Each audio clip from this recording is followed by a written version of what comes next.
ahoana marina, mbola misy antony ilana fanjakana ve? Vidim-piainana, rano tsy misy, jiro tapakalava, tsy fandriam-pahalemana, fihinanana tapakibo, olana manenjika ny vahoaka malagasy avokoa amin'izao fotoana. Raha fanontaniana napetraky Rajoelina tamin'ny taona 2024 no hoe mbola misy fanjakana ve eto tamin'izany fotoana?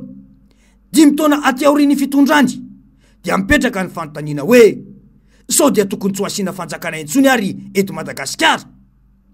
Na misy mantsy ny fitondrana Rajoelina, na tsy misy ny fitondrana Rajoelina, dia mazava be fa ohatr' zao foana ny fiainandra malagasy. Tsy misy fiovana, tsy misy pia, fa miady rery amin'ny rapaka isan'andro ihany. Na misy io mpitondra io na tsy misy. Ny vidim-piainana toa efa mionina amin'izay ahitana azy sisa no ataon'ny vahoaka malagasy, tonga hatramin'ny fivarotam-pananana izay fampiasa ao an-tokantrano ny tsy fisiny. Ny tsinay raha teo tsy mba vatsy ka tsy maintsy mitady izay ho arapaka isan'andro. Mivarom-pananana sisa no azo atao, fa tsy anantena Rajoelina tsy hitondra vahaolana maharitra ho an'ny kibonona sy ny fanahy-mivezivezy sisa ny akamaroan'ny malagasy izay tsy manana amidy, manendaka sy misoloky, na tonga hatramin'ny asa ratsy mihitsy aza dia ny asan-dahalo. Tsy mamevahana ny ratsy akory, fa tokony samy ahy andinika isika hoe inona ny tena fototry ny olana eto amin'ity firenena ity. Sa manao izay mahadiavolana azy sy sisa ny malagasy. Ny tsy fisiny asa mitombo isan'ny mpivarotra, tsy hita intsony ilay trottoir fandehanana ho an'ny olona, fa saika mpivarotra avokoa ny mameno ny arabe. Vitsindray ireo mpitondra arona miatsena, fa ny mpivarotra ny feno. Tsy mahagaga raha tsy malafo satria mpivarotra ny betsaka noho ny mpividy. Izany no fiainandra malagasy amin'izao. Aiza ilay fanjakana sy ny filoham-pirenena izay nantenaina? Tena nitondra fanovana toa any Dubai araky ny nampanantenaina ve? Ny fitombon'ireo mpivarotra amoron-dalana dia mana-pirofo fa mitombo ny tany fahantrana. Ny tsy fandriam-pahalemana, tsy antanàn-dehibe tsy ambany volo manjaka izany. Tsy azo hitamatamana ny fanenjena taksi be, fa sady mitaintaina amin'ny fahataram-potoana noho ny fitohanana, no mitaintaina amin'ny ariposy. Izany olana atrehana avokoa. Manampitrotraka, ireo manam-pahefana mandalo tsy maintsy omena lalana, tsy maintsy makasisy ny indray aloha ny fiara izay efa miaritra fitohanana na dia efa tara aza. Natao anamora fiainam-bahoaka ve ny mpitondra, sa natao anampitrotraka ny fahasairanam-bahoaka? Ny kolikoly toa mangina tsandrenesam-peo ny bianco sy ny samifiny. Ny aray aza ray miliara ariary no mba tratrany, dia ny gazany ankoatra ireo fananana samihafa azo tsy amindrariny. Manjaka ny voalavo fa mangina ny saka, malona ireo harem-pirenena sy ny fangaranana amin'ny volam-bahoaka. Volamena mivadika vy, efa mandeha ny fanadiadina. Volamena tratra teny Ivato, efa mandeha ny fanadiadina. Écran place bonbon sisette, efa mandeha ny fanadiadina. Volamena tena amin'ny 70 kilao, efa mandeha ny fanadiadina. Fanondranana azo voarara, efa mandeha ny fanadiadina. Ho tapitra ihany ity ny fitoam-pitondrana, mbola tsy tapitra ilay fanadiadina. Izany fitondram-panjakana Rajoelina. Ry malama maneho hevitra, MD, ary tonga dia miakatra fitsarana avy hatrany.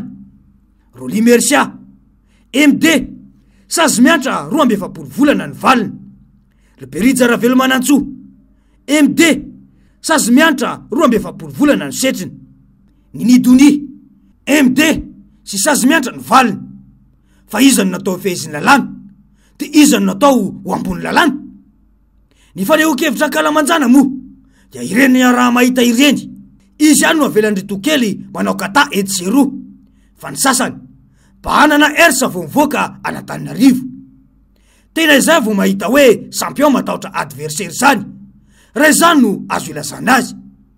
Mahazo asa matetika ny zandary rehefa anao hetsika ny mpanohitra, ary mahagaga fa avy be miaraka amin'ny basy ihany koa ireo mpitandro ny filaminana. Tena firenena hafahafa i Madagasikara, sy ny zava-misy eo aminy no jerena aty amin'ny taona 2024.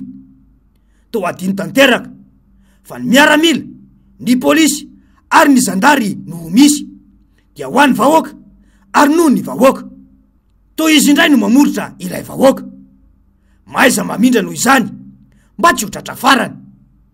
Ny fanjakana no misy, ny fahefana no eo am-pelantanana dia noho ny vahoaka ary avy amin'ny vahoaka.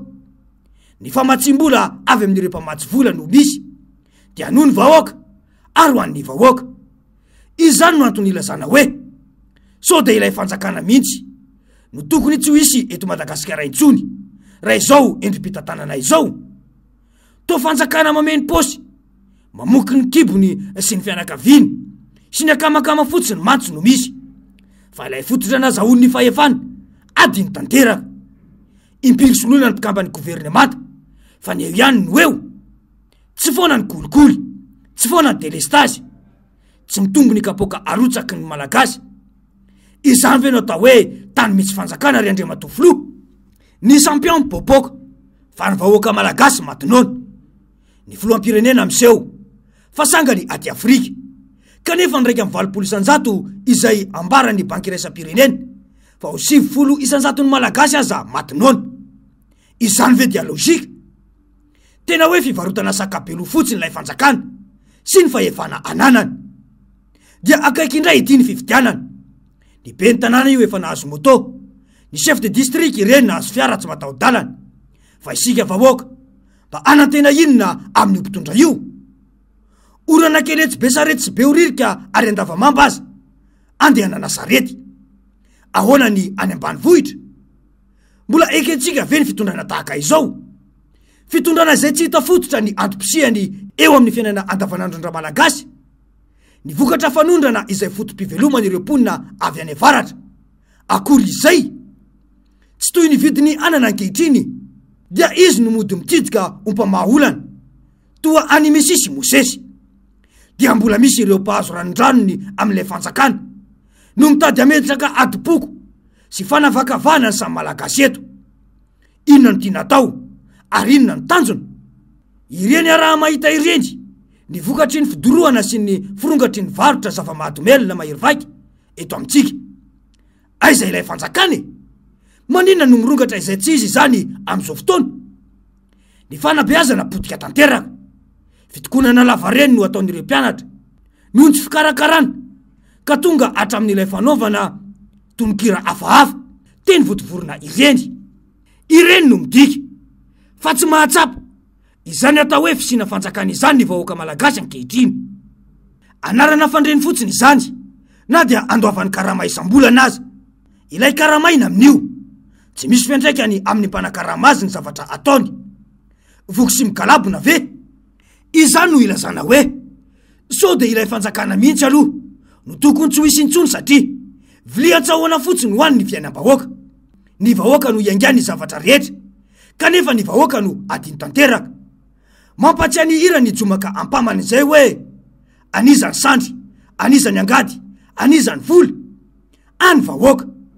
Ary ny miaramila no milanja basy dia ny vahoaka. Ny fahefana ampindramin'ny vahoaka dia mandalo fa ireo atao fitaovana mba ambotry sy ampijaly ny samy malagasy ary ny vahoaka mitovy aminy ho aiza no hiafarany. Mila mandinika tsara fa aleo alanandrina toy izay alam-bahoaka hoy ny fitenenana izay. Fa ahoana mariny?